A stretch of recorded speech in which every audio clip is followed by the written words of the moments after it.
All right, well, we're going to do into this week's coaching call, and we're going to be talking about some cool stuff on just maladaptive and adaptive patterns and how they function for kids and how their early trauma plays into that. So we're excited about that. We're going to wait for some people to show up on Facebook and then jump into the content. Super. Well, see, why don't you tease out this content just a little bit? In your experience with the topic that we're not disclosing just yet, how helpful, what things have this kind of unlocked for you as a parent, as a counselor? Tell me about that. Yeah, this really unlocks just understanding and being able to relate to your child and understand that a lot of what they're doing right now is not about right now. It's about a lot of hurt, a lot of damage, a lot of trauma. And there was a time when what they're doing now made sense, and was even necessary. So a lot of parents really struggle with they're in a loving family. They should be able to function as people do in loving families.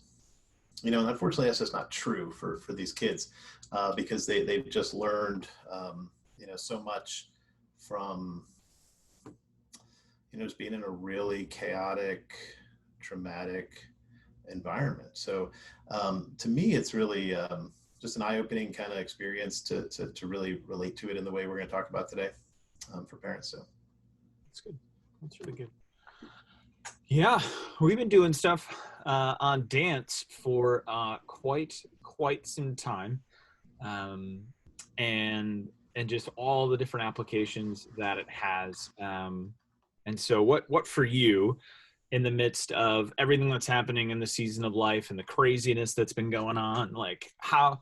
I guess two questions. What's been the most difficult part for you, someone who's done all the research, put all this together, knows how, but now you're applying it into a new context? What's been the most difficult part? And then what's something that for you has been like, this has been really like, I'm so glad that I've worked through all of these pieces, because now I actually I'm glad I have that knowledge base with again, what's happening in this current season of life. Yeah, I think it really has expanded things, as far as just my application and understanding of the dance model, and even just applying some of these concepts and understanding to what's going on, kind of in the world, and you and I have talked a little bit, Kevin, about just some of the stuff going on in the world and how some of this trauma stuff applies, and just realizing, we need to do a lot of this stuff in a broader scale, in all of our relationships and our understanding of our culture and what's going on. So that's been the kind of the neat thing about this. The difficult thing, I think, for in working with families is what I'm seeing is that it's not so overt. It's like even families that feel like, and my family included, like we feel like things should be fine, like we're okay, like there's nothing dramatic happening to us. You know what I mean? Like we're fine. My kids are fine. We're all safe. We're all healthy. I'm still working. Like there's nothing dramatic going on. But just seeing how that the stress and just what's going on in the world impacts and it's like, why are we all kind of not getting along as well as we used to? And it's like, because we should be okay. We should be fine. Yeah. We got all these, advantages going for us as far as, I'm still working, not a lot of people are. But I'm seeing for a lot of people is just kind of that. It's like, they don't want to complain because so many people have it worse. So they're really not identifying that to the extent that this is affecting them. And so when you really kind of get down to, but hey, it is, and we need to admit that, we need to acknowledge that, and we need to use these skills and these communication strategies like for real, and not just act like we don't need these, which I think is where a lot of the people, and my family included, where we don't need to do anything different, we're fine. Yeah. So I think really being able to acknowledge and understand that even if my trauma right now isn't as big as someone else's, it's still a trauma. I'm still living out that hurt and that stress and that struggle. And we all need to use these skills in our family on an ongoing basis. So when things like this hit, we just kind of naturally can dance. We can dance into that and move with each other and connect with each other. Well, it's great. It's really great. And to everyone who's live with us on Facebook, we got a few folks with us. Hey, if you have any questions about parenting, we know you're going through a lot right now, and so if there's something you want Steve to answer specifically, you can direct message us, which will be private. We can answer that question. Won't use your name. Or if you want to ask a question right in the comment section here on Facebook, please, by all means, go ahead and do so. We'd love to answer that. And so with that, I want to go ahead and hand it over back to Steve. And Steve, would you kind of just maybe preface us, get us ready for just this piece of helping us to apply the dance model tonight? What do you got for us? Say that again. You want me to prophesy? No. I said, what do you got for us? You said prophesy. I'm like, wait, I'm not. I said no things about prophesying. No. I don't know if that's a spirit. This is great. You have. So you said something. I swear I heard you say prophesy, and I'm like, the rest. I was like, what? Now I can't remember what I said. I'm gonna see if there's a get rid of my face blushing filter on Zoom. And I totally didn't hear anything after that because I'm like, dude, I ain't prophesying right now. This is great for a live thing, isn't it? This is great for live. So you go ahead. So what I think we should do is I think we should start with prayer. All right, that's a great idea. That's a fantastic idea. And then I think maybe we should just jump in and kind of dig into the content for today and see where it gets us and just open it up for questions. And yeah, like Kevin said, anytime during this whole thing, just throw a question in there. He's going to be checking the messages while I'm talking to be able to get those questions. So we'll get you. Just reach out to us one way or another. But let's just open with prayer. Lord, we just give this time to you completely and fully. We thank you that we just had this opportunity to come together as therapeutic parents, Christian parents, trying to just do the best we can with raising the kids that you've given us, whether they're our biological kids, the foster kids, adopted kids. Lord, we just thank you for that privilege, that opportunity. Lord, we just ask that you would just be with this call, this conversation, and that just you would take it where you want it to go.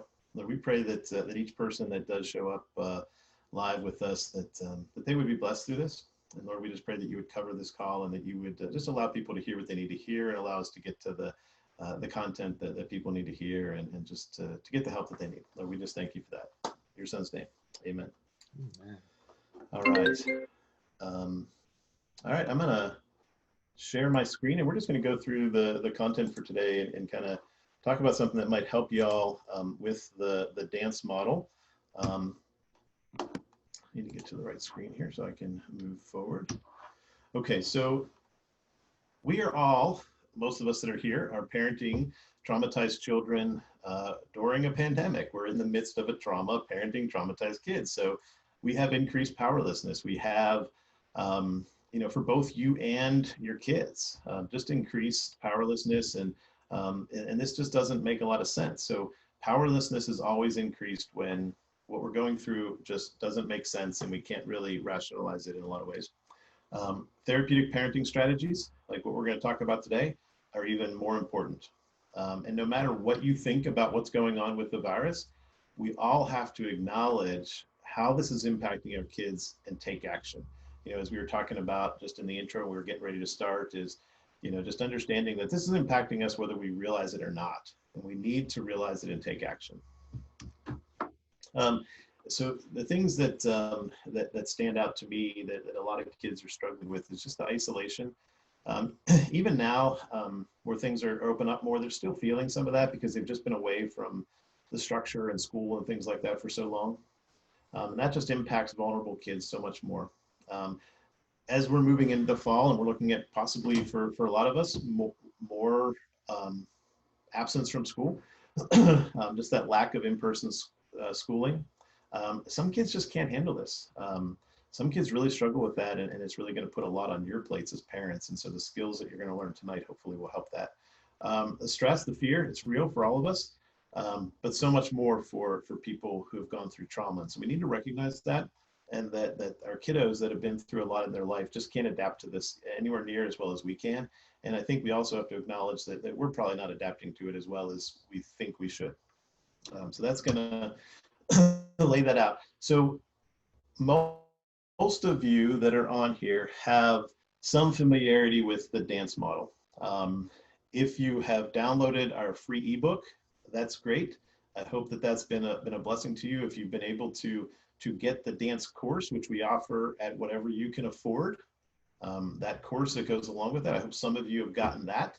And if you haven't gotten that, we're going to give you an opportunity to do that today. And if you've gotten that, we're going to show you some things that may be the next step for you if you choose to do that. But regardless of where you choose to go on the level of involvement with this, we just want this to be a coaching call for you guys to really be able to apply this a little bit more, a little bit better, and go from there. Okay, so the content that we want to talk about today, the concept, is that patterns that are maladaptive were at one time adaptive. Okay, so if, so one of the examples I give here, a lot of kids, a lot of traumatized kids have the need to always be right. Okay, and it's really irritating as parents. It's like you don't always have to be right. That's maladaptive in the culture that they're in now, because they're in an environment where there are people to help them and guide them and love them, right? But with unreliable caregivers, a child has to believe that he or she knows everything to feel safe. So when the child was not safe, it was adaptive to believe that he or she knew everything. In fact, it was something they needed to survive. Okay, what I don't want to imply here is that because I'm saying it was adaptive, that I mean it was healthy, that it was okay, that it was a long-term beneficial strategy. What I do want to say is that in the culture, which was really dysfunctional, they were adapting to that culture in a way that they needed to. Okay, so in the culture that they were in, it was adaptive. Now they're in a healthy culture, a healthier culture, I should say, for most of our families, and it's now maladaptive, but they don't know how to make that shift. Another example that I kind of was thinking about is just that anger and aggression. When they were unsafe, when they were maybe being abused, when they were not being taken care of, they needed to feel that aggression, or to even if it was internalized, because a lot of the kids that we get in foster care and that we get into adoptive homes may not have been aggressive towards their abuser, but internally they were internalizing a lot of that anger and aggression because they felt it was adaptive to have that so that they could in some way defend themselves, which now they're externalizing that anger and aggression onto the environment because it's safe to do so. Okay, so basically, when we see a maladaptive pattern, it's helpful to think about when would this have been adaptive for this child, and it helps us make more sense of what's going on for them. So as we walk through the dance model and apply this, those of you who have not downloaded the book or been able to get the Pay What You Can Afford dance course, that's okay. This may not make complete sense, but it will, because hopefully after this, you're going to download that free book or maybe get the course and it'll make more sense. So just bear with us and hang in there, because you'll be able to then get that and apply some of this later on. Okay, so in the decision, we need to decide to see this pattern based on what we just talked about. We need to see that this pattern is maladaptive, but it used to make sense. It used to be adaptive in their culture. It makes sense that they have this pattern of behavior because at one time it was adaptive. Okay. Then when we get into the acceptance, we need to accept that what your child is doing is his or her best attempt to deal with what is going on inside of them right now. And that this makes sense in their trauma brain, in what they learned in their trauma, this makes sense. And we need to accept that this is not about you, but about their internal struggle with that past trauma. And that kind of allows us to look at this as not, because they may be attacking you, but when you can accept that, you know what, this is about some things that aren't about me. And I'm not going to say that to a kid, but I'm going to use that for my understanding to stay grounded and a little more secure as a parent. Um, we talk about not non-judgmental and unconditional love.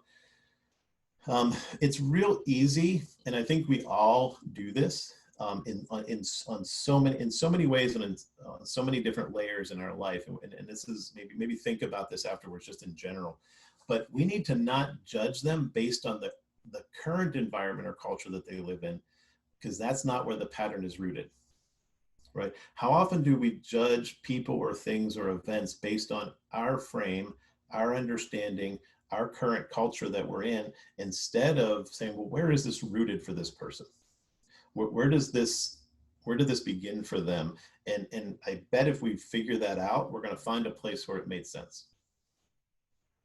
And another thing that we oftentimes as parents, the mistake that we make is that we expect that just because they're in a loving environment, they'll automatically heal these wounds. You know, it's, well, they've been in my home for 5 years. Don't they get that we love them yet? You know, I mean, that's a common frustration that parents have. And we need to step away from that expectation that just because we love them, they're automatically going to be able to receive that in a way that allows them to heal.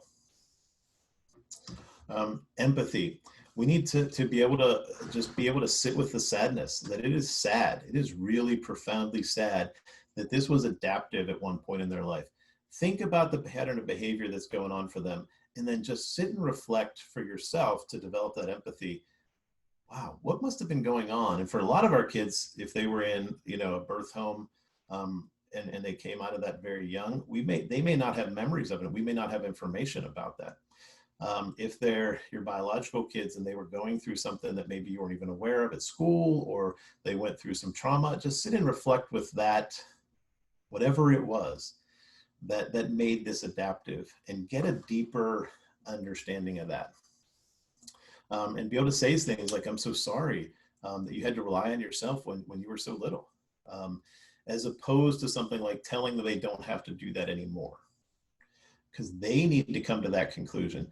And our empathy, and then as we get to the next step, the curiosity, will help them reflect on it and say, and they'll draw the conclusion, I don't need to do that anymore. If we draw that conclusion for them, they'll reject it. So we need to just let them know that, I'm so sorry that you had to do that when you were so little. That was horrible. Can you tell me about that? As opposed to, as we want to, as you know, because we love them, we want to fix this. We're like, hey, I got the solution. You don't need to do this anymore. But unfortunately, that doesn't work. The curiosity, just things like, you know, I wonder what that was like to be so angry and not be able to express it, you know, in the situation of being abused, and just internalizing the anger. And, you know, that must have been really hard. Can you help me what that's like for you? You know, just being curious about that. Let them reflect on it. And we can even make some statements like, I bet that was similar to how you felt when you were little. Helping them connect, like, you're feeling this way now. I bet that's similar to how you felt when you were little. And that's really sad. So that's kind of outlining this and plugging that into this model, and hopefully adding some richness to understanding the dance itself. And I just want to take a moment before we get into, you know, talking about, you know, some of those options as far as the, you know, getting the book and the course and stuff like that. And then getting into your questions. Yeah, go ahead. I'll interrupt you for a second. We got a couple folks with us here in the Zoom call. Okay. That'd be a good time to connect. And I know some people, I think I may have done something with the link, or Zoom happened with the link, but wrong links were sent out, and so people couldn't hop on. Oh, no. So, but we've got Rob and Janelle here. I didn't know if you had some questions for them, just with kind of getting them up to speed. I'm not sure where exactly they hopped in the presentation. Yeah, if you guys want to just let us know kind of what's going on for you, and jump into we're going to let you, you can unmute yourself and talk for sure. But if you want to just jump into the comment section and let us know kind of where you're from, and what's going on for you, how many kids you have, what kind of situations you're dealing with, because we want to really be able to address some of that specifically when we get to some of the question and answer. Yeah, if you can find that chat, where would that be? Down at the bottom for you, I think. Hi, Rob. Yeah, how you doing? one of my questions. Good. One of the dilemmas we have, and I'm sure you've seen this before, is the maternal figure seems to be the trigger. So my wife's a nurse. She works 12-hour shifts. So the day she's at work and I'm with her, she's like a different child. And then the minute my wife gets home, you know, I Yep. mean, her whole demeanor and everything really changes. So, Right. you know, I don't know if you have much experience dealing with that kind of dynamic. Yeah, that's the most common situation. My wife sometimes would joke that, maybe the next child we get will have daddy issues because they all seem to have, issues. And a big part of the reason is that for kids, they just have this internal sense that even if dad lets me down, mom won't. There's just that connection with the birth mom having just been in their womb. There's just this connection that runs so much deeper initially, and that idea that, okay, dad let me down but mom won't. Wait, mom let it happen, or mom didn't. Just that concept. And so this applies directly to what we're talking about today. I'm not sure when you jumped in, but that at some point that was adaptive, because that child was trying to get the mother to respond, get the mother to support them and save them. They were, it was a survival thing to, you know, um, look to mom to fix this, and mom never did. And now this, the adoptive mom, looking to that mom to fix it, and almost creating, now in a maladaptive way, creating this scenario that's just insurmountable. Your wife can't fix it. So being able to sit with that and empathize with, there's a time when you really, really felt let down. Yeah, and by your mom. for her, it's kind of magnified because she went from birth mom, was taken from her, placed with birth grandma temporarily. Uh-huh. Then she went to foster care. While in foster care, she had two families that came out and said they were going to adopt her and take care of her. And then for whatever reason, at the last minute, they backed out. And even in counseling, it came out, because the birth mom just had a boyfriend, so she really doesn't know birth dad. Yeah. So in Yeah. her mind, I'm the only father figure that Yeah. she knows. Where on the other side, as far as mothers, she looks at my wife as, well, you're the fourth mother I've had. Yeah, and it may, another adaptive thing that might be going on there, that at some point it was adaptive not to get close because they're going to leave. So think about it, when mothers leave, it's adaptive not to get close, right? And so that can be a reflection that you have with your child, that that was horrible. How horrible was that you couldn't trust that mom was going to stay around, and it just makes me sad. Can you tell me what that was like? Help me. And for your wife to do this and have her be able to reflect with the child on, what that was like, and for mom to be able to sit there and take that and understand that, I think would be pretty helpful. And being able to add some understanding to that this isn't, just the child trying to manipulate, control, just being bad. It's the child being hurt. Manipulation is part of it, control is part of it, but it's because of the hurt, and it's not, specifically about your wife. It's about all the mothers that have hurt her.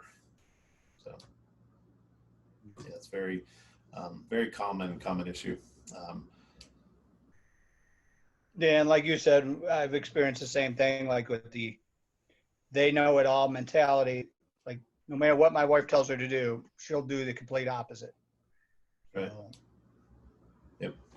And that's what's hard, because to me, it's all these behaviors come across like they're just being defiant and strong-willed, so it's really hard to really go into that mode of like, okay, she's in this spot, when your first response is like, well, no, she's just being defiant. But that's what, so this model helps you step out of that frame and gives you another frame to fit that in, and then it begins to change some of that that dynamic for you. So yeah, we have the glad. books, we've gone through the the pandemic video series. What we've come across so far. The frustrating thing is trying to find counselors by us that really have an understanding. You know, every counselor wants to do they want to do traditional talk therapy, point at the chart of what you're feeling, you know, that kind of stuff, and that gets nowhere. So we feel like we've had her. She came to us when she was 6. We've had her for 5 years, and we just feel like we're like on that hamster wheel going nowhere. Yeah. You know. And we're gonna talk in a little bit about just an option to jump into our full program, and it's not a substitute for therapy, but for a lot of people who don't have a local therapist, it really does fill some of that void, because you have just the support of the group, the members group, and have access to me, and we do.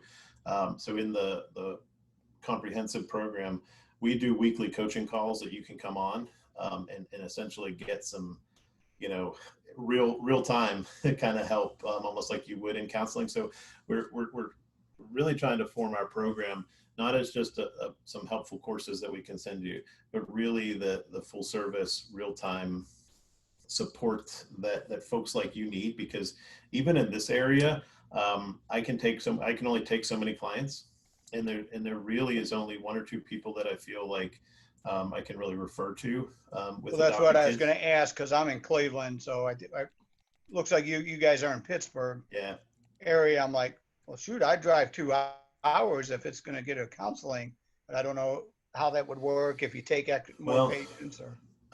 I really, I'd have to look at my schedule right now. I'm always overloaded full. The best option would be to get connected with me in the comprehensive program, and we talk on Zoom chats and get you the support, because here's the thing, like, counseling is great, and obviously I support it because I am a counselor. It'd be kind of weird if I didn't, but I have found that far and away the better thing for these kids, the more effective thing for these kids, is for parents to learn how to be not their therapist. You're not going to become their therapist, but you're going to become a therapeutic parent, where you're going to be doing things that help your kids heal on an ongoing basis, and you can do so much more than I can do in an hour. And now, what's your experience? The whole dance model, your experience. Does this also help with the attachment piece? Oh yeah, she's been diagnosed with reactive attachment disorder, so that's exactly what this is kind designed of resist that attachment. Yep, that's exactly what this is designed for, because it really with kids with attachment disorders, they're gonna push you away if you come at it directly, and so the dance model helps you kind of get in past some of those defenses, and helps bring them out, and it really creates an opportunity in what we're doing. And in the whole comprehensive program, we have a whole module on the brain. And what we're doing is we're rewiring the brain. We're rewiring these patterns and the neural networks that were created during the trauma with this dance. It's like there's a back and forth, which didn't happen. There's a dance that we do with our babies when they're born. That didn't happen. So this really simulates that dance and that back and forth that they do. But we can get more to that once we get through some of the other stuff. Okay, so the dance model course that I was talking about for you, Janelle, it's an 8-video series. It really is an expansion of one of the modules that we have in the comprehensive program. It's one of many tools. So think about this as a hammer. A hammer's great, but by itself, it's limited to what a hammer can do. But it is a standalone course that can be really helpful. It can increase your communication. It can really help a lot of things in the home and be really effective. We've seen families just dramatically changed with just that course alone. And like I said, that's pay what you can afford, just between you and God. The comprehensive program starts off with, there's a 10-module course, just a foundational course that goes through just all the tools that you need. But more than that, more than just tools and techniques, because that only goes so far, is we really develop through the course of this program just a shift in mindset. that helps you be able to use any tools more effectively, just to have a deeper understanding and a different mindset. And it really is a paradigm shift in how we look at parenting. And then we have ongoing coaching to help you develop that new mindset and use those tools. Some of the things that make the program distinct and really unique, we offer real-time support. We have a members Facebook page that you can jump on anytime. I'm in there. Some of other coaches are in there, and experts that have been doing this for a while. And they can, you'll get answers and interaction pretty much, if it's 3 a.m, I'm not sure, there may be someone on Facebook that's gonna talk to you, one of the other members, but we're gonna get back to you pretty quickly. And then we have weekly Zoom calls. And a lot of times when I have questions on there, I'll say, hey, can we really unpack this in a call? Can you join us this week? And let's unpack that, because I think that'll be helpful to do in a more of a coaching setting. Then there's other things that are like really pressing, like I'm struggling right now, and I'm going to get on and I'm going to answer that question and give some guidance right there, real time. Lifetime access. We all know that the issues that a 5-year-old might face are going to be different than what a 13-year-old faces. So you get to a place where you're doing really well with your 5-year-old, and then they hit 13 and you got issues, you come right back to the program. You're already in it. It's lifetime. And there's a 30-day money back guarantee. So you never have to worry about dumping money on something that's not going to work for you. Another real distinctive thing about the program is that it's organic. This is always growing and evolving. It's not just a course. This is a program. This is a program that is meant to give you support on a weekly, monthly, daily, whatever basis you need. And we really designed this, and eventually this is going to be, because of how comprehensive it is and the support that we give, is going to be at least $997, if not higher. But if you get in to the program now or next month or whenever, you'll never have to pay again. Whatever we add to the program, you'll have on an ongoing basis. We're making, we come up with offers that work at the time. And right now, this is the offer that we have for people. This will change over time, but we're offering $200 off right now. So the retail price right now is $697. So we're going to offer that for $497, or you can make 3 payments. Normally it's 4 payments of $197. And this offer is good for the next 24 hours. We'll, like I said, we'll make, more offers on future Zoom calls. Those might change over time. It might be that, 6 months from now, you join a Zoom call and it's up to $997. So that's just what's to offer. There's no pressure. We just want to meet you with at whatever level of involvement you need right now. Rob, you're into the dance course, and Janelle, you're kind of just getting started with that. So whatever the next step is for you guys, we just want to support you in that process.